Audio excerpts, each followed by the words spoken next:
Oh, pie there. Craig Melvin here, filling in for Al Roker on this episode of Family Style. And today we're talking all about one of the country's most popular desserts and a holiday staple. We're talking about pie. And as a Southerner and a pie lover, pecan here, it's my favorite, not pecan, pecan. So this assignment was almost too good to be true. From our Thanksgiving tables to our 4th of July barbecues to Christmas and the winter holidays, pie is central to so many of our celebrations. Homemade or baked at wonderful shops like this one called Michelle's Pies in Connecticut. Americans sure have strong feelings for pie. See what I did there? But how did we become a nation of pie people? Join me as I slice into the significance of this iconic dessert and piece together how and why different pies are so important to communities across this country.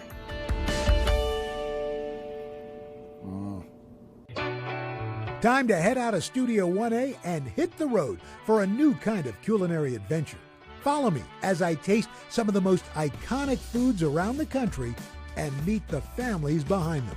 Together, we're going to learn how a good meal has the power to connect us to our past, our future, and each other.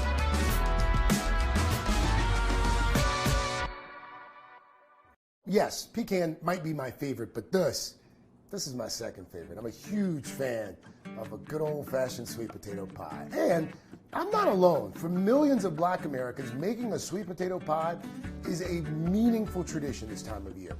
And in Minneapolis, one woman stopped selling her highly sought-after sweet potato pie and with the help of her family, started giving them away for free. Now, through her nonprofit, she is bringing generations together to bake and then gift her tasty pies. It's a recipe for spreading love and creating meaningful connections. You could say they're baking the world a better place. Here's to the joy of our Blackness, our beauty, our energy, our power. Yeah. Just being able to come together in unity. Onward. Onward. That's Rose McGee, the founder of the Sweet Potato Comfort Pie. On a fall morning, a group of women gathered at her home just outside Minneapolis. I appreciated young Brittany Wright approaching me and saying, Miss Rose, you really should teach us young women how to make sweet potato pie. Just take a little piece of the shell itself and just slide it in there, and that'll pull it right out a lot easier than trying to use a spoon because it's thicker.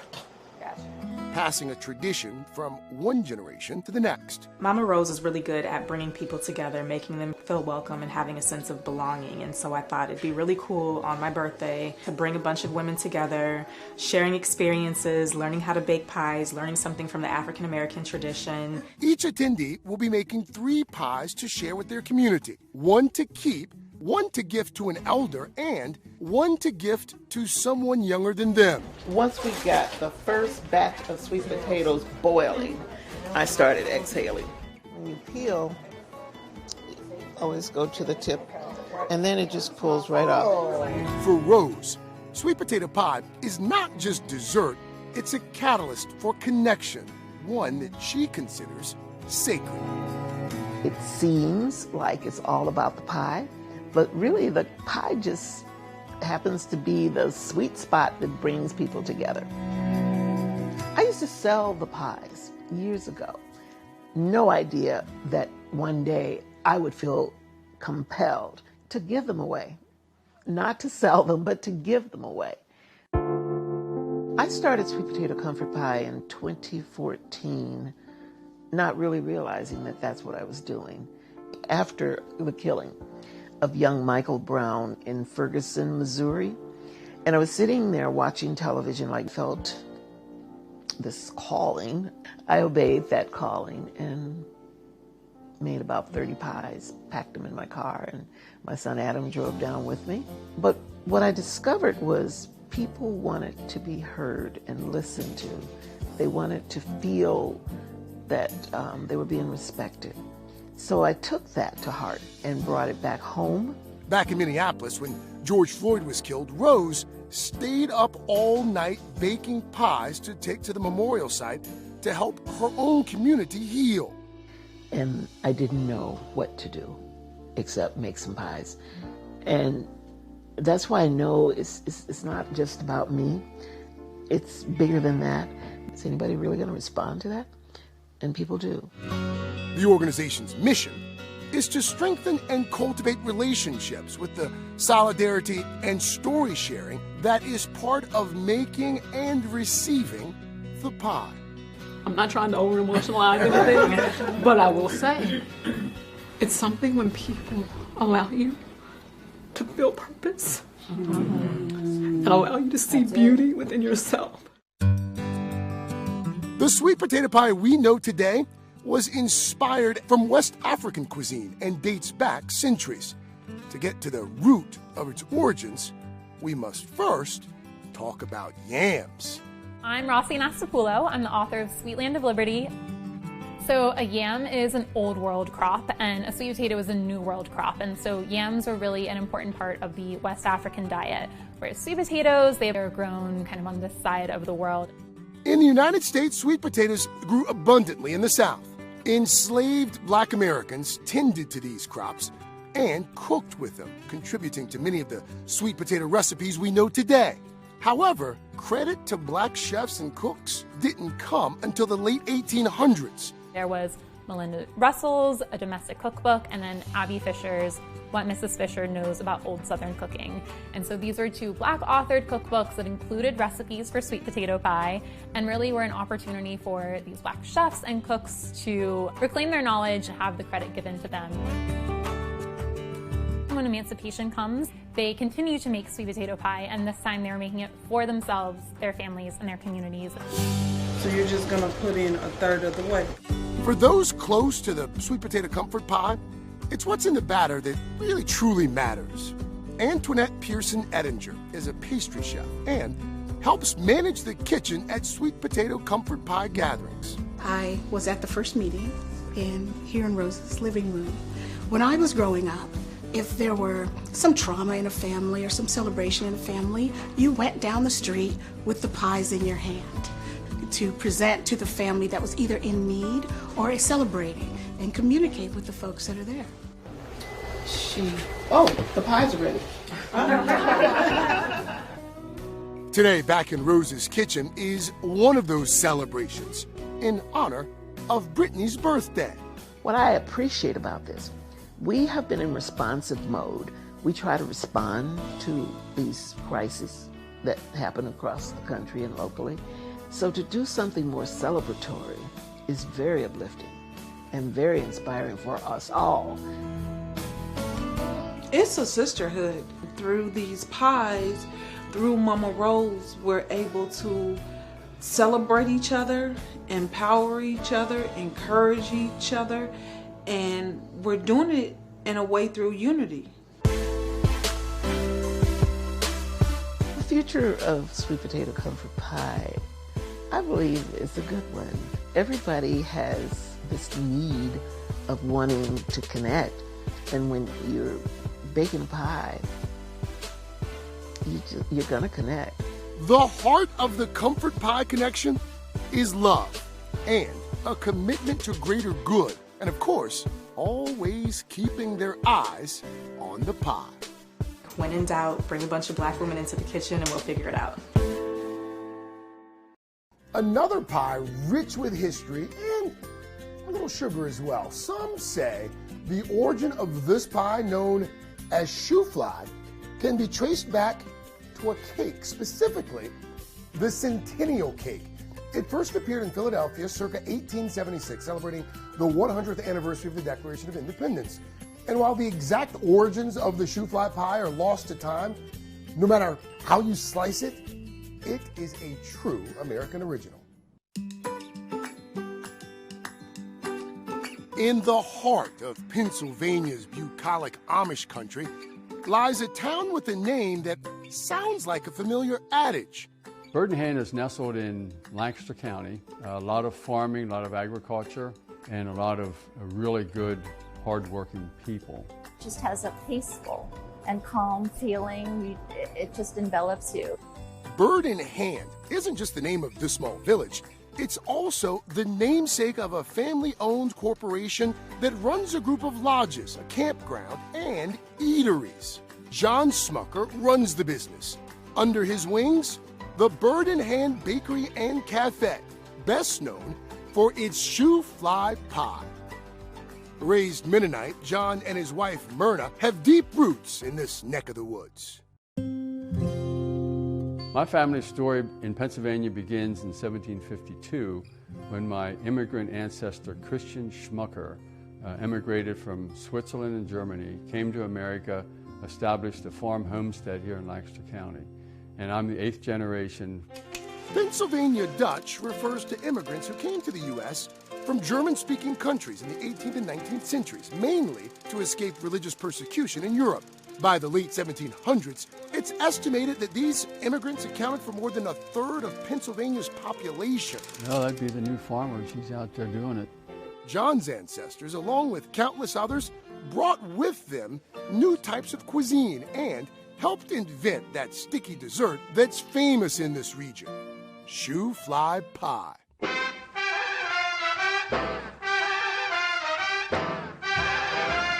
The origins of shoofly pie are a little bit murky. One historian traces it back to centennial cake, which was made in the 1800s as a celebration of Pennsylvania's centennial. Shoofly pie, an apple pan, Dottie makes your eyes light up. And so that was a crustless version that then once it becomes placed in a crust to become more easily transportable, that turns into shoofly pie. The Smucker family has been serving up their family's shoofly pie to the public for more than 50 years, and they've been baking it for much longer. But what exactly is shoofly pie? I'd start with delicious. The topping is different, so it's not so sweet pecan pie with no pecans. Shoofly pie is a type of molasses pie. It's really a product of Pennsylvania Dutch cuisine, and it's distinguished by its inclusion of streusel, which is very classic to those types of European cuisines. On the frontier, they had a limited amount of ingredients, a limited amount of resources, and so one of the products that they would have had was molasses, and molasses was stable. Most shoofly pies include molasses. The Smuckers, however, do things a little differently. We do not use a molasses product for our shoofly pie. We gravitate towards a light table syrup. Another unique feature of shoofly pie, the traditional ingredients don't require refrigeration, making it a convenient treat for the many Amish residents in this part of the country. That's Anna Mary Smucker, or to those who knew and loved her, Grussie. My grandmother, Anna Mary Smucker, was the one who I would say was the ultimate pie baker in our family. I'm sure she picked up recipes from her mother, who picked them up from her mother before that. In a 1938 edition of National Geographic on the Pennsylvania Dutch, Grussie was even featured with 4 of her kids, including John's dad, and a shoofly pie. John comes from a long line of bakers, influenced by his grandparents and his parents. My mother was a pie baker, so she was a busy cook and a housekeeper. And my father was out on the farm and doing different businesses, and so she was busy in the kitchen taking care of the family. In 1970, John's father, Paul, opened the family's first restaurant. There, they started serving the family's signature pie to locals and tourists. In the mid-'80s, John opened another nest for foodies, Bird in Hand Bakery and Cafe, just to keep up with the soaring demand for their baked goods. Pumpkin pie, shoofly pie, and cherry crumb pie. I just love pies. The pies here are all made from scratch, including the ooey-gooey wet-bottom shoofly, using Smucker's recipe that's been passed down for generations. And apparently, this pie isn't just for dessert. I have it for breakfast, lunch, and dinner, not necessarily every day. What's delicious on the plate first needs to take shape. And we like our shoofly pies to be sweet and smooth. There are 2 main components, the goo and the crumbs. The wet filling is made with hot water, light table syrup, light brown sugar, baking soda, and eggs. It's stirred with a canoe paddle-sized kitchen tool. So to us, the goo is one of the most important features of the pies. That filling is poured into a homemade pie crust. The pie's signature crumb topping is made with pastry flour, light brown sugar, cinnamon, salt, and shortening, which is combined in a large mixer. Crumbs go on top, and then this goo is down below in a layer that's about a ½ inch thick. When we bake it, the crumbs work down through into the pie a bit and help to create what I call that middle layer. Back when Grussie made her pies, she didn't shoo the grandkids away. She just let us dig in. After about an hour in the oven, the pies are cooled, covered, and carried right from the kitchen to the bakery. While visitors to this bakery savor unforgettable flavors and a pinch of the past, for John and his family, the pies are symbolic of so much more. My grandmother would always say, "Give good measure." She was a very hospitable person. I see pies as part of hospitality. These folks are proudly carrying on a unique Pennsylvania Dutch tradition here in the land known as bird in hand.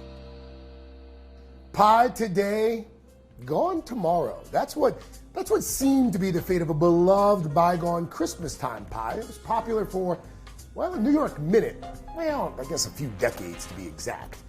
But today, one bakery in New York City is bringing back this long-forgotten chestnut, rum, and cherry creation called Nestle Rose. It's not your traditional pumpkin, apple, or blueberry dessert, but it is a treat that many older New Yorkers probably remember from childhood. Served up with a slice of nostalgia and a memory of decadent New York. Our motto at Petee's is damn fine pie for damn fine people because we're just so proud to be a New York business. Pie has been a part of New York's culinary history the entire time, and we just wanted to elevate it the best we could. I'm Petra Paredez, and I am the owner and head baker of Petee's Pie Company. Petee's Pie, named after Petra's childhood nickname, has been serving up damn fine pie since opening in New York City in 2014. We opened up the Tuesday before Thanksgiving. We sold like 100 pies. And then the next year, we sold 1,000 pies. This past Thanksgiving, nearly a decade after opening, Petee's sold 10,000 pies. The big holiday rush isn't new to Petra. She grew up pulling all-nighters before Thanksgiving in the name of pie. Pie's been part of my life since I was born. I was born into my parents' bakery. They have a bakery called Mom's Apple Pie Company in Virginia, and I always spent my Thanksgivings working at their shop. They are still in business, and they still do tremendous Thanksgiving business. Petra inherited a love of baking from her dad. My dad is really obsessive about quality of ingredients, and that's something that I have learned from him, to just be really focused on flavor and on like the texture and balance in a pie. Petra left the family pie business and moved to New York City to pursue a career in teaching. It was at the end of my first year of teaching that I met my husband, Robert. Seemingly against all odds, it was poker that brought Petra back to pie. He, interestingly enough, was playing poker professionally at the time. He wanted a place to invest his poker money. And so I sort of half-jokingly asked him if he wanted to open a pie bakery with me. Robert didn't call her bluff. And he said yes. We'd been dating a few weeks at the time, and we spent the next 3 years planning it.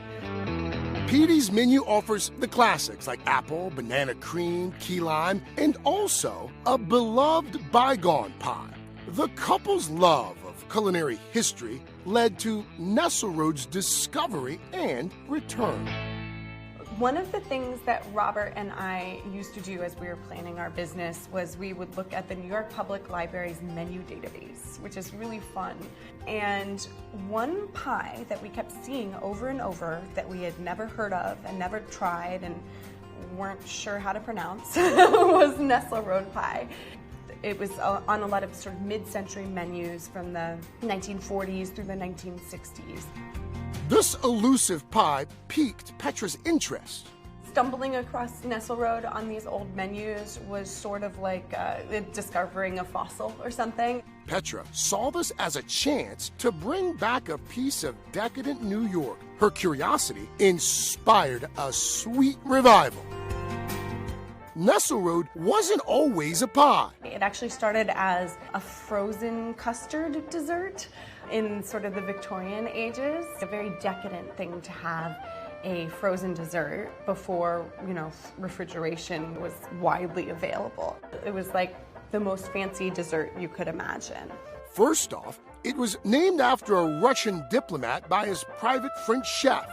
Not to mention its luxurious ingredients of chestnuts and liqueur. Years later, the Big Apple heavily influenced the evolution of this decadent dessert. It went from a pudding mold to a pie crust. It sort of transformed in New York City in around the 1940s by this woman named Hortense Spire. Baking the pies from her Upper West Side brownstone, the pie quickly gained popularity. She made pies for like all of the fancy New York City restaurants, all the steakhouses and all the fancy fish, seafood restaurants. The pie was a mid-century marvel. As demand grew and the pie became a New York City diner and sweet shop staple, many renditions no longer included chestnuts. By the mid-60s, it all but faded into oblivion. Nestle Road is one of Petee's holiday season offerings, but the supply is limited. Because it's so labor intensive, we can only make 80 over the course of the week. In creating her Nestle Road pie recipe, Petra sought to honor the origins of the dessert. I wanted to bring that chestnut part of the flavor profile and bring it sort of front and center. My recipe is almost sort of a mashup of the sort of Hortense Spire 1940s era and the New York diner 1960s era. All of Petee's pies start with the same crust. My crust is based on my dad's recipe. It pushes the limits with one ingredient. My crust recipe has like a 8-to-9 ratio of butter to flour, which is really high. Next up, preparing the chestnuts for roasting. I puree the chestnuts with sugar and with rum, and that is sort of the base note flavor of the whole pie. The filling's light, delicate texture is achieved using gelatin. It's sort of like a chiffon or like a fluffy custard kind of pie. The filling is then chilled. We did like a Swiss meringue. The meringue is folded into the filling.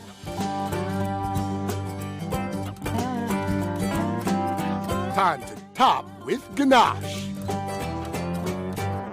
And of course, the final step, a cherry on top.